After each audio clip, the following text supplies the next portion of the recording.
dignitaries from the Government of Gujarat, my fellow leaders from the industry, ladies and gentlemen, good evening.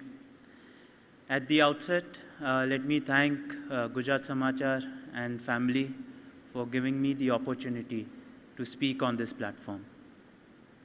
It is a privilege to be invited to address all of you today and share my thoughts on the future of ports and logistics. Before I talk about the future, let me take you back 30 years. My father had looked at a salt marsh in Mundra and envisioned an industrial cluster. Thanks to his work ethic, his ability to give life to an idea, and the energy of our people in Mundra, today Mundra is a world-class port. I look forward to the day when Mundra will become the largest business ecosystem in India. In business and in life, there are always challenges and obstacles we must overcome. Last 2 years have been a period of turmoil, a combination of pandemic, armed conflict, and the pressures of the climate change have forced all of us to rethink our way of doing business. We had to ask ourselves tough questions about what we really knew and how much we could really control. That's what I want to talk about today, the demands of rapid and sweeping changes in the business landscape and how our ports will play a critical role. Globalization in the current form has already been disrupted, and we are in the new era of hyper-regionalization.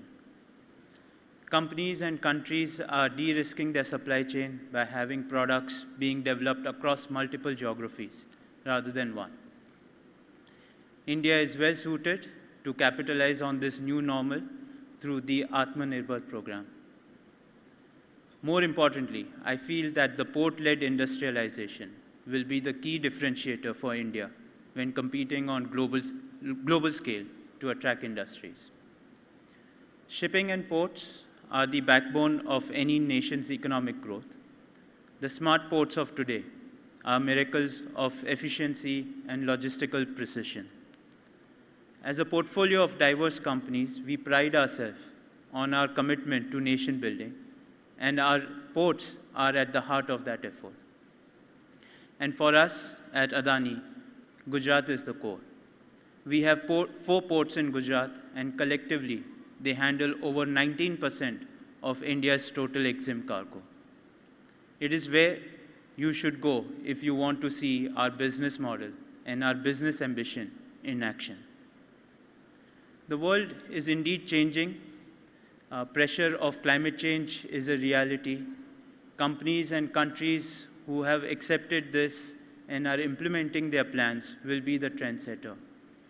India has an ambitious target to be net zero by 2070. As part of this roadmap, India has set a target to triple its renewable energy capacity to 500 gigawatts by 2030. On similar lines, companies that do not make this transition as part of their core business activity will not survive. Adani Ports has plotted a roadmap and are on track to achieve carbon neutrality by 2025. Next big transition we are witnessing today globally is that of digitization of every sector. Advancement in digital technologies is enabling businesses to bypass the limitation of the physical world. Digitization will bring more efficiency and transparency in the system and help reduce logistics costs in the country. The sweet spot is when you combine physical infrastructure with digital infrastructure. And the companies that do this will pave the way for India's journey towards a $15 trillion economy in the next 2 decades.